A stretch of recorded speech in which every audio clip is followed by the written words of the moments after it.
আসসালামু আলাইকুম প্রিয় শিক্ষার্থী, আশা করি আল্লাহ তাআলার অসীম রহমতে ভালো আছেন। আলহামদুলিল্লাহ, আমিও ভালো আছি। আজকে আমি আপনাদের দেখাবো সমাজবিজ্ঞান দ্বিতীয় পত্রের গুরুত্বপূর্ণ কিছু সৃজনশীল প্রশ্ন, যেগুলো থেকে প্রতি বছরই সৃজনশীল প্রশ্ন পরীক্ষায় আসে। সেই পাঠগুলো আমি আপনাদেরকে এখানে দেখাবো। প্রথমত শিক্ষার্থী, আমি সরাসরি এখানে 6 নম্বর অধ্যায় চলে যাব। 6 নম্বর অধ্যায়টা আমি আপনাদেরকে দেখাবো, তারপরে আপনাদের সৃজনশীল প্রশ্নের বিষয়গুলো নিয়ে আমরা এখানে কথা বলবো।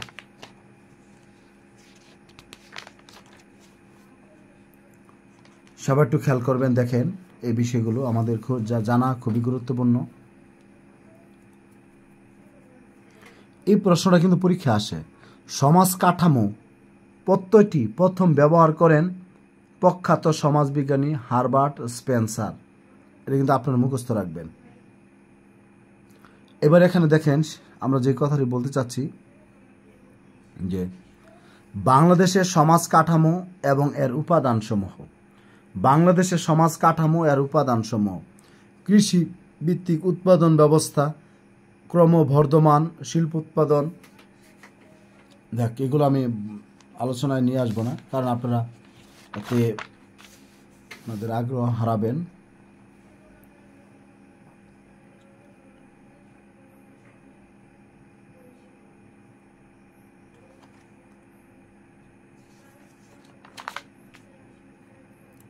জি, আমরা এই বিষয়টা আমি আপনাদেরকে পড়াবো, সবাই একটু খেয়াল করবেন। সামাজিক স্তর বিন্যাসের ধরন। সামাজিক স্তর বিন্যাসের ধরন। সমাজবিজ্ঞানীরা সাধারণত সামাজিক স্তর বিন্যাসের 4টি ধরনের উল্লেখ করে থাকেন। এগুলো হচ্ছে দাস ব্যবস্থা, এস্টেট, বর্ণপ্রথা, সামাজিক শ্রেণী। এটা একটু শিক্ষার্থী আমরা সবাই একটু মুখস্থ করব। বাংলাদেশে অর্থাৎ সমাজবিজ্ঞানের স্তর বিন্যাস, যে সমাজবিজ্ঞানীরা সাধারণত সামাজিক স্তর বিন্যাসের 4টি ধরনের উল্লেখ করে থাকেন। এগুলো হচ্ছে দাস ব্যবস্থা, এস্টেট, বর্ণপ্রথা, আরেকটা হলো সামাজিক শ্রেণী। আপনাদের যদি পরীক্ষা প্রশ্ন আসে যে সমাজবিজ্ঞানীরা সামাজিক স্তর বিন্যাসের কয়টি ধরনের কথা তুলে ধরেন, আপনারা বলে দেবেন যে এখানে 4টি। যদি বলে কি কি, তাহলে দাস ব্যবস্থা, এস্টেট, আর হলো আপনাদের বর্ণপ্রথা, সামাজিক শ্রেণী। আশা করি এই অংশটা আপনারা সবাই পারবেন। এবার শিক্ষার্থী, আমি আপনাদের আরেকটা বিষয় নিয়ে যাব, সবাই খেয়াল করবেন।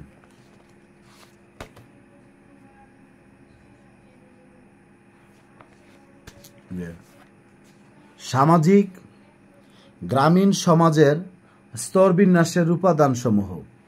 গ্রামীণ সমাজের স্তরবিন্যাসের উপাদানসমূহ। যদি প্রশ্ন আসে যে গ্রামীণ সমাজের স্তরবিন্যাসের উপাদানসমূহ কোনগুলো, গ্রামীণ সমাজের স্তরবিন্যাসের উপাদানসমূহ কোনগুলো, তাহলে শিক্ষার্থী আমরা এখান থেকে লিখব কৃষি জমি, জ্ঞাতি গোষ্ঠী, ধর্ম, শিক্ষা। কৃষি জমি, জ্ঞাতি গোষ্ঠী, ধর্ম, শিক্ষা। কি কি বলেছি বলেন? কৃষি জমি, জ্ঞাতি গোষ্ঠী, ধর্ম, শিক্ষা, সম্পদ, সম্পত্তি, আরো 2-3টা আছে, দাঁড়ান।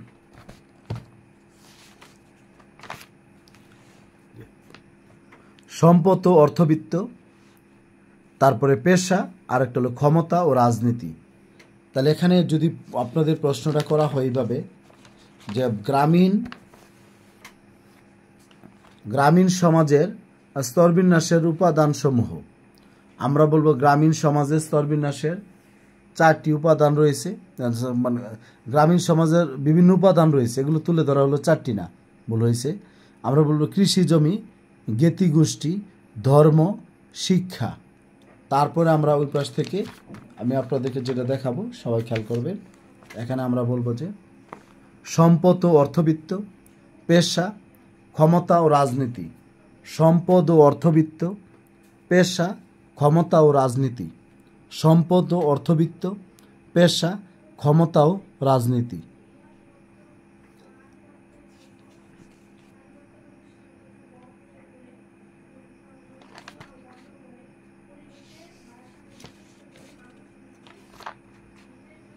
এবার আমি আপনাদের আরেকটা বিষয় বলবো। এখানে আমাদের নগর এবং নগর সমাজ,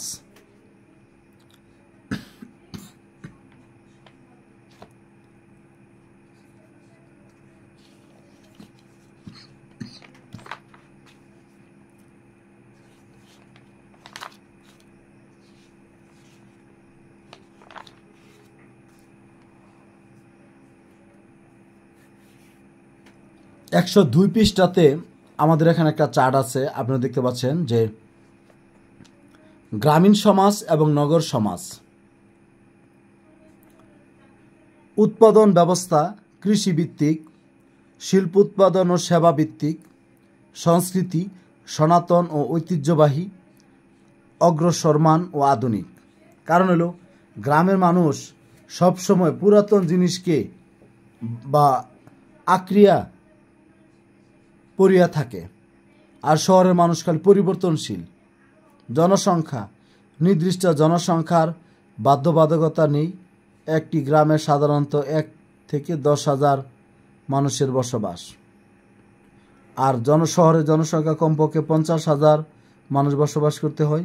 কোনো কোনো মেগা শহর 1 কোটির অধিক মানুষ বসবাস করে। 1 কোটির বেশি মানুষ যদি বাস করে তাকে মেগা সিটি বলা হয়। ঢাকা শহর কিন্তু মেগা সিটি, কারণ এখানে প্রায় 2.5 কোটি মানুষের বসবাস। গ্রামের জনসংখ্যার ঘনত্ব অনেক কম, শহরের জনসংখ্যার ঘনত্ব বেশি। কৃষি নির্ভরশীল, শহরে কৃষি নেই বলেই চলে। পেশা কৃষি, ক্ষুদ্র ব্যবসা, মজুরি, স্থানীয় পেশাভিত্তিক জনগোষ্ঠী। কিন্তু কৃষি বহির্ভূত শিল্প উৎপাদন, সেবাভিত্তিক পেশার আধিক্য। যাই হোক, এই বিষয়গুলো আপনারা সবাই একটু খেয়াল করবেন। এখানে আমি আপনাদেরকে আরেকটা বিষয় বলি। গ্রামীণ সমাজে স্থানীয় সরকার ভিত্তিক সমিতি বা প্রশাসনিক কার্যক্রম দেখা যায়, যে মেম্বার, চেয়ারম্যান, ইউনিয়ন পরিষদ, এই বিষয়গুলো। আর প্রশাসন ও সেবাভিত্তিক প্রতিষ্ঠান, সদর দপ্তরগুলো প্রধানত নগর কেন্দ্রিক। নগরে এগুলোর কার্যক্রম অনেক বিস্তৃত এবং দৃশ্যমান। এখন আমি আপনাদেরকে একটা সৃজনশীল প্রশ্ন আমি আপনাদেরকে দেখাবো, যাতে করে আপনারা এই প্রশ্নের উত্তরটা আপনারা দিতে পারেন বা পারেন। সবাই একটু খেয়াল করে দেখেন এখানে কি লেখা আছে। হান্নানের দাদা ছিলেন কৃষক। খুব বেশি জমি জমা না থাকলেও বংশমর্যাদা তাকে গ্রামের সবচেয়ে প্রভাবশালী ব্যক্তিতে পরিণত করেছিল।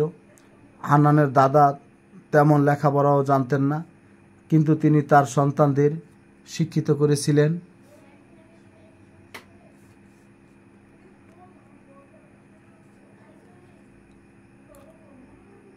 হান্নানের বাবা উচ্চশিক্ষা গ্রহণের পর ব্যবসা বাণিজ্য শুরু করেন।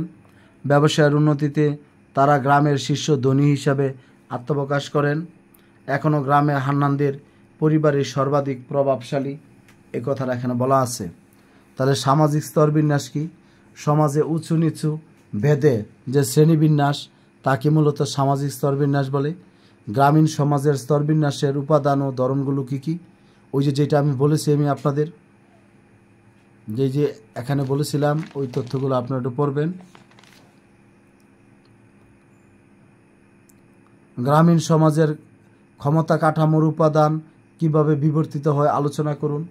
আমি আপনাদের এখানে এই চ্যাপ্টারে কয়েকটা গুরুত্বপূর্ণ সৃজনশীল প্রশ্নের উত্তর আমি আপনাদের দেখাবো, যাতে করে আপনারা সবাই এই কাজগুলো করতে পারেন।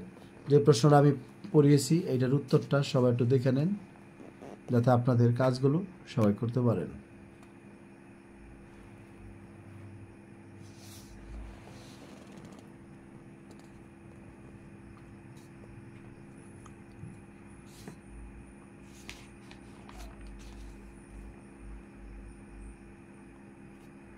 এবার ধরেন এই যে একটা সৃজনশীল প্রশ্নের উদ্দীপক দেখেন, খুবই গুরুত্বপূর্ণ। যদি আপনারা যদি একটু মনোযোগ দেন, তাহলে এই প্রশ্নটা পরীক্ষায় এরকম যদি লেখা থাকে উদ্দীপক, আপনারা খুব তাড়াতাড়ি আপনারা ধরতে পারবেন। কবির সাহেব বর্গাদারের মাধ্যমে জমি চাষ করান। কবির সাহেব বর্গাদারের মাধ্যমে জমি চাষ করান। জমির আয় থেকে তিনি ছেলে মেয়েদের লেখাপড়ার খরচ বহন করেন। তার ছোট ভাই রবিন সাহেব উচ্চ শিক্ষিত, গ্রামের একটি স্কুলে শিক্ষকতা করতেন। গত ইউনিয়ন পরিষদ নির্বাচনে তিনি চেয়ারম্যান হিসাবে নির্বাচিত হন।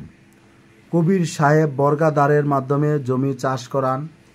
জমির আয় থেকে তিনি ছেলে মেয়েদের লেখাপড়ার খরচ বহন করেন। তার ছোট ভাই রবিন সাহেব উচ্চশিক্ষিত, গ্রামের একটি স্কুলে শিক্ষকতা করতেন। গত ইউনিয়ন পরিষদ নির্বাচনে তিনি চেয়ারম্যান নির্বাচিত হন। আপনি দেখতে পাচ্ছেন এই যে সমাজস্থ যে জনগোষ্ঠীর বিভিন্ন উপাদানের ভিত্তিতে উঁচু নিচু পর্দায় বিভক্ত করাকে সামাজিক স্তর বিন্যাস বলে। তাহলে আমরা এখানে যে কথাগুলো আমি আপনাদের বলছি, সবাই এই পাঠটা একটু ভালো করে পড়বেন, প্রশ্নের উত্তরটা ইনশাল্লাহ আপনারা এটা কমন পেতে পারেন। একইভাবে শিক্ষার্থী যে আরেকটা প্রশ্ন দেখেন উদ্দীপক, আতিয়ার বাবা একজন কৃষক, কৃষি কাজ করে তিনি জীবিকা নির্বাহ করেন। শুধু আতিয়ার বাবা একা নয়, তার প্রতিবেশীদেরও একই পেশায় নিয়োজিত। অন্যদিকে আতিয়ার একটি ঘনবসতিপূর্ণ এলাকায় শিল্প কারখানায় কাজ করে। মানে একজন হলো গ্রামে থাকে, আরেকজন শহরে থাকে। এই দুটি কথা এখানে বলা হচ্ছে। অর্থাৎ প্রশ্নের উত্তরটা আমি আপনাদের এখানে দেখাচ্ছি যাতে করে আপনারা সবাই শিখে নিতে পারেন। বাকি প্রশ্নের উত্তর দুইটা দেখেন।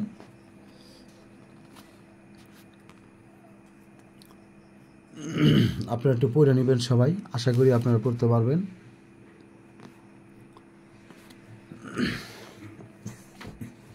সবাই ভালো থাকবেন, সুস্থ থাকবেন। আর শিক্ষার্থী আমি চেষ্টা করব আপনাদের আরও ক্লাস দেওয়ার জন্য, আরও কিছু সৃজনশীল প্রশ্ন নৈবিত্তিক নিয়ে আলোচনা করব। আর এই সৃজনশীলের পিডিএফ যদি আপনারা নিতে চান, আপনারা আমার সাথে 01609781125 এই হোয়াটসঅ্যাপ নাম্বারে আপনারা যোগাযোগ করবেন। আমি আপনাদের কাছ থেকে 150 টাকা আমি আপনাদের কাছ থেকে 200 টাকার মধ্যে আমি আপনাদের কাছ থেকে একটা পারিশ্রমিক নিব। যদি আপনারা ইচ্ছা প্রকাশ করেন আপনারা যোগাযোগ করবেন। কারোর কাছে যদি টাকা নাও থাকে তাও আমাকে জানাবেন, আমি আপনাদেরকে দেব। ভালো থাকবেন সবাই। আসসালামু আলাইকুম।